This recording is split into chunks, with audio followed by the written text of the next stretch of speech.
کہتے یا اللہ جو رب کا تھا اس نے واپس لے لیا، اسی کا تھا جتنی دیر چاہا میرے پاس رہا، واپس لے لیا اس نے۔ میں اپنے رب کی رضا پر راضی، میں اس امتحان پر راضی ہوں۔ اللہ اکبر۔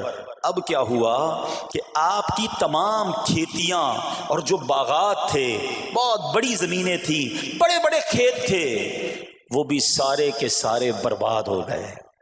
کسی نے آ کر بتایا کہ حضور اب تو کھیت بھی گئے، اب باغات بھی گئے۔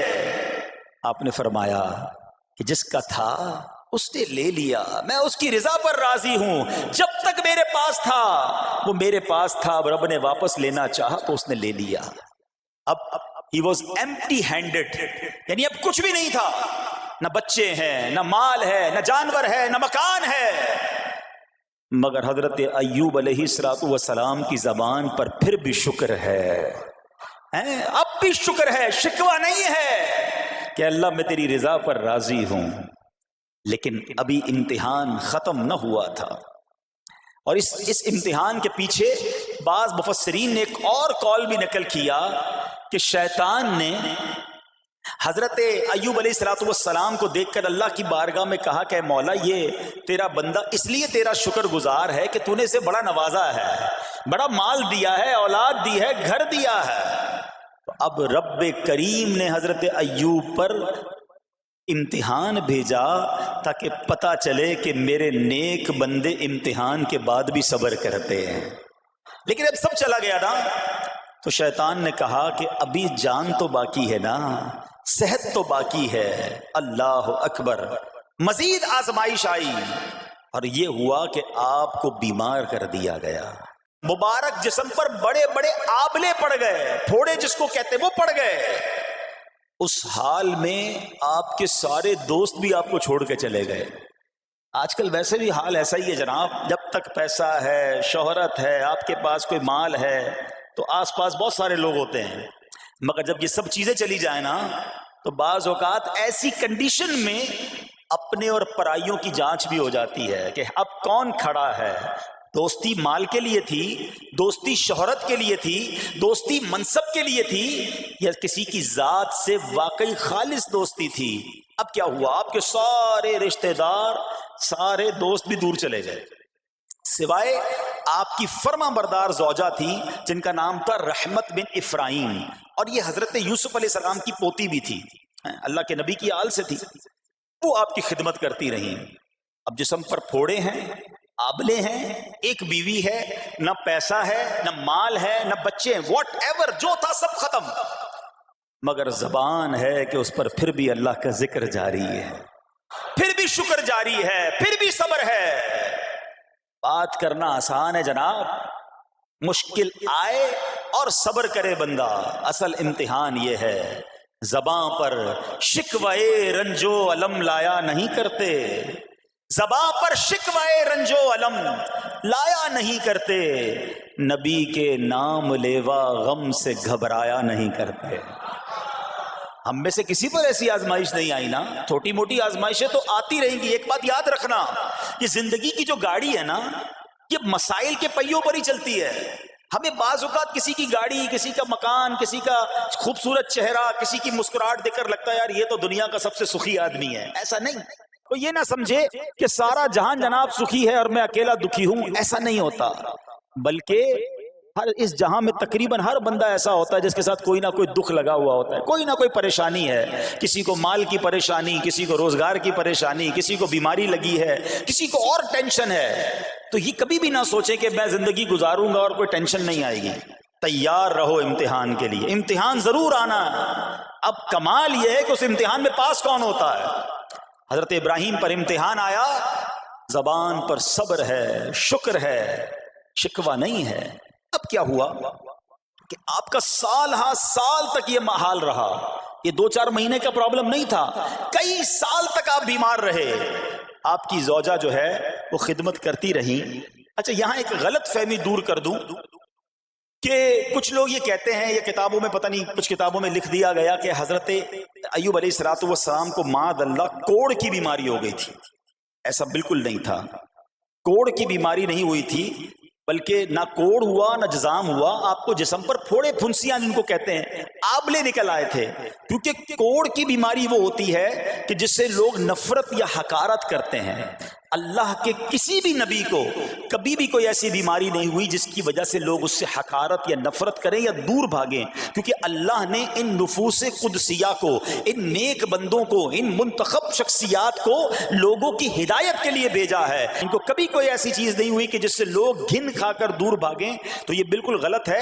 البتہ آپ کے جسم پر آبلے تھے، پھوڑے تھی، اور اللہ اکبر، آپ اس حال میں کیا رب سے عرض کرتے تھے؟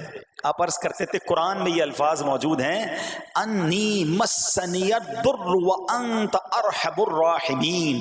ترجمہ کیا ہے؟ مجھے تکلیف پہنچی اور تو سب مہر والوں سے بڑھ کر مہر والا ہے، رحم کرنے والوں میں سب سے بڑھ کر رحم کرنے والا ہے۔ یعنی اللہ کی بارگاہ میں یہ عرض کرتے تھے، یا اللہ تکلیف پہنچی ہے، رحم تو نے کرنا ہے، تو ارحم الراحمین ہے۔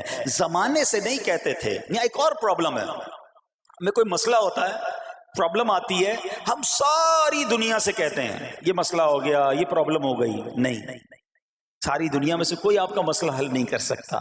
اس سے بات کرو نا جو مسائل کو حل کرنے والا ہے، اس سے عرض کرو نا جو مصیبت کو دور کرنے والا ہے۔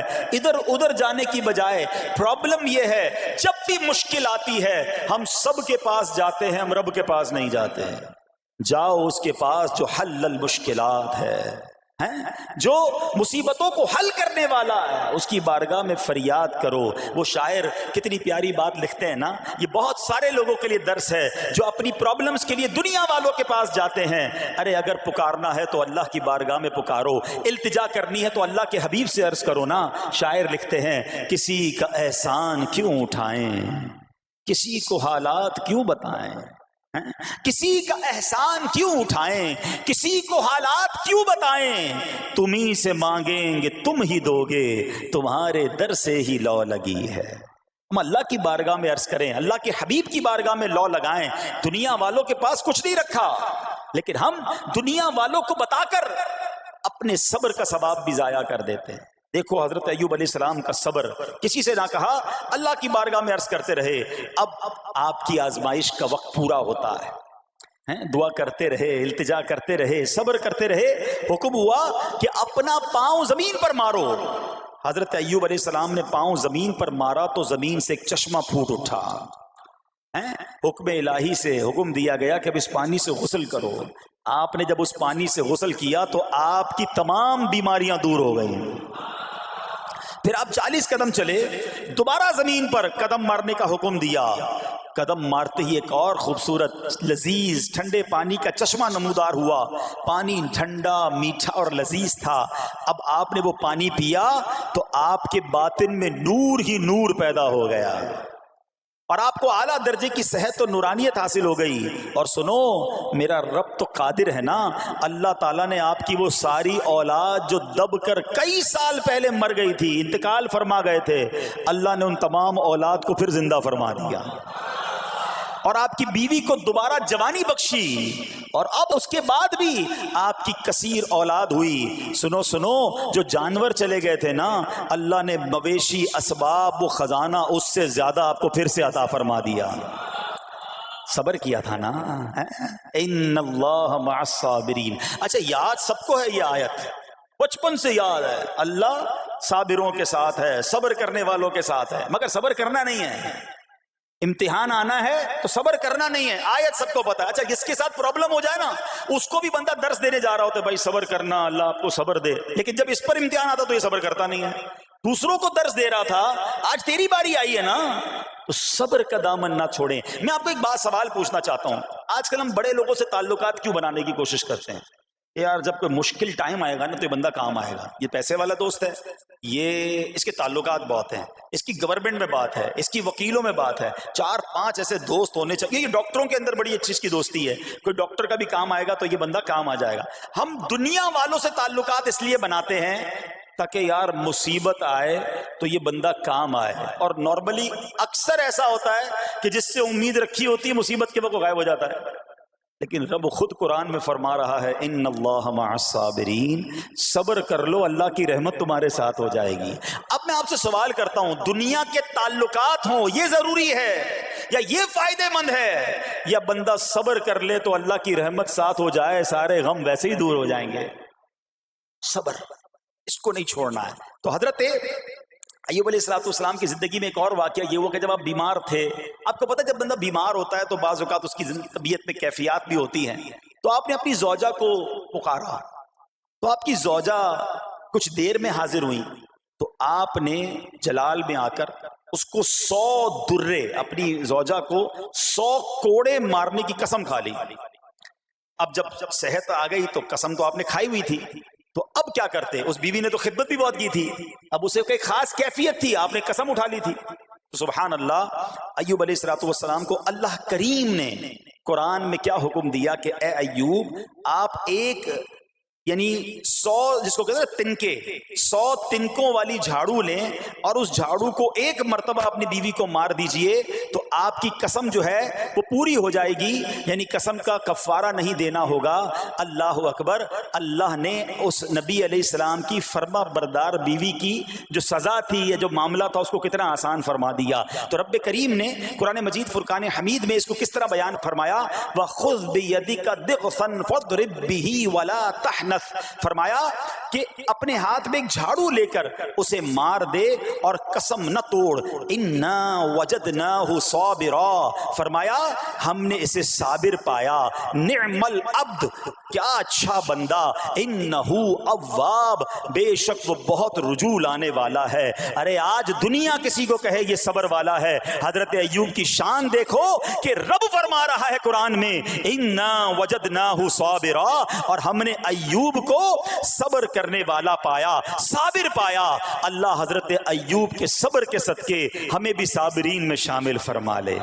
اللہ اکبر، سبحان اللہ۔ اور رب کریم نے جو اواب فرمایا، علماء کہتے ہیں کہ یہ اواب کے لاجواب خطاب کو جو آپ کے سر مبارک پر ایک تاج کی طرح رکھ دیا گیا، کیونکہ اواب کے معنی کیا ہے؟ انہو اواب، بے شک وہ بہت رجوع لانے والا ہے۔ اللہ اکبر، صبر کیا تو رب نے کیسے کیسے القاب جو ہیں وہ قرآن میں عطا فرمائے۔ یہاں ایک اور بات بھی سیکھنے والی ہے کہ حضرت ایوب علیہ السلام کے صبر کا کمال یہ ہے کہ قرآن میں ذکر آ گیا، آپ صبح قیامت تک حافظ تلاوت کریں گے، تراویح میں قرآن پڑھا جائے گا، جب بھی قرآن کی تلاوت دنیا کے کونے کونے میں کی جائے گی، قیامت تک حضرت ایوب کے صبر کا ذکر ہوتا رہے گا۔ جب آپ صبر کرتے ہیں اللہ رسول کو راضی کر لیتے ہیں، اللہ ان ناموں کو بلند فرما دیتا ہے۔ بہرحال میرے پیارے اسلامی بھائیوں، اب یہاں تھوڑا سا ایک شرعی مسئلہ بھی سمجھ لیں۔ بعض اوقات ہے کہ آپ لفظ سنتے ہیں ہیلا، اچھا کچھ لوگ جب یہ لفظ ہیلا سنتے ہیں تو کنفیوز ہو جاتے ہیں، یار یہ کیا، ایک کام کرنا تھا اس کو ایک اور طریقے سے کر دیا، ہمیں سمجھ نہیں آ رہا، عجیب عجیب سی لوگ باتیں کرتے ہیں۔ سبحان اللہ، علماء فرماتے ہیں پہلے ہیلے کا مسئلہ سمجھ لیں۔ فتاوی عالمگیری میں ہے، جو ہیلا کسی کا حق مارنے یا اس میں شبہ پیدا کرنے یا باطل ذریعے سے فریب دینے کے لیے کیا جائے وہ مکروہ ہے، اور جو ہیلا اس لیے کیا جائے کہ آدمی حرام سے بچ جائے یا حلال کو حاصل کر لے وہ اچھا ہے۔ انما الاعمال بالنیات، غلط نیت سے ہیلا کہ کسی کا حق دبا لوں یا معاذ اللہ زکوٰۃ ادائی نہ کرنی پڑے، تو اللہ کو کوئی دھوکہ نہیں دے سکتا، اللہ دیکھ رہا ہے کہ اس کی نیت کیا ہے۔ لیکن ہیلا اس لیے ہے کہ حرام سے بچ جائے، حلال حاصل کر لیا جائے، تو اس کی جو جواز کی صورتیں ہیں علماء نے فرمایا یہ آیت اس میں دلیل ہے، اور آیت کیا تھی؟ وَخُذْ بِيَدِكَ ضِغْثًا فَاضْرِب بِهِ وَلَا تَحْنَثْ، اور فرمایا اپنے ہاتھ سے ایک جھاڑو لے کر اسے مار دو اور قسم نہ توڑو۔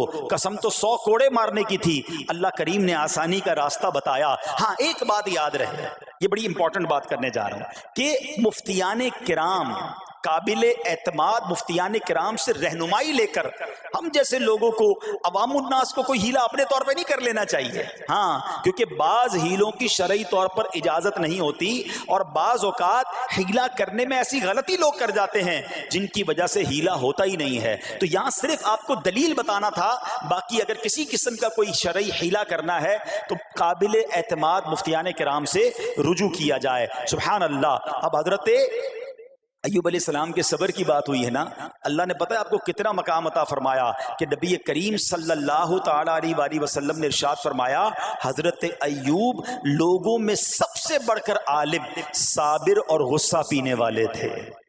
حضرت ابن مسعود رضی اللہ تعالیٰ عنہ سے مروی ہے کہ حضرت ایوب علیہ السلام قیامت کے دن صبر کرنے والوں کے سردار ہوں گے۔ ہاں، صبر کرنے والوں کے بھی سردار ہوں گے۔ اچھا بعض اوقات ہوتا کیا ہے، اچانک کوئی پرابلم آ گئی، کہیں آگ لگ گئی، گاڑی میں نقصان ہو گیا، پیسے چوری ہو گئے، موبائل چوری ہو گیا، کوئی چیز میں نقصان ہو گیا، کاروبار میں نقصان ہو گیا، صحت خراب ہوئی، بندہ کہتا ہے یار یہ میرے ساتھ کیوں ہوا ہے، میں نے ایسا کیا کیا ہے۔ بعض اوقات زبان سے شکوے، شکایت، حالانکہ قرآن مجید فرقان حمید نے تو پہلے ہی ہمیں بتا دیا ہے ہمارا پرابلم پتہ ہی کیا ہے۔ ہم بہت ساری باتیں جانتے ہیں دنیا کی، قرآن و حدیث پڑھتے نہیں ہیں تو مینٹلی پریپیئرڈ نہیں رہتے۔ آپ کو پہلے ہی پتا ہو کہ یار گرمیاں آنے والی ہیں تو اچانک گرمیاں آئیں گی تو پریشان نہیں ہوں گے نا، آپ کو پتا تھا جون جولائی میں گرمیاں ہوتی ہیں، بھائی سردیاں نہیں ہوتی، آپ پنکھا بھی تیار رکھتے ہیں، ٹھنڈا پانی کا انتظام بھی رکھتے ہیں، گرمی کے وقت باہر کم نکلتے ہیں، اور سردیاں آتی ہیں آپ کو پہلے ہی پتا ہوتا ہے، رضائی تیار کر لیتے ہیں، سویٹر نکال لیتے ہیں۔ ایسا نہیں ہوتا کہ صبح اٹھتے تو 40 ڈگری ہوتا ہے، دوسرے دن اٹھتے تو 5 ڈگری ہوتا ہے، بندہ کہ یار آج ٹھنڈ کی ہو گئی کل گرمی کی ہو گئی۔ مینٹلی پریپیئرڈ جب بندہ ہوتا ہے تو وہ تیار ہوتا ہے۔ اگر جو قرآن پڑھنے والا ہے، حدیث پڑھنے والا ہے، اس کو تو پہلے ہی مینٹلی پریپیئرڈ ہونا ہے۔ کیوں؟ قرآن کا وعدہ ہے نا، قرآن کا اعلان سنو، اللہ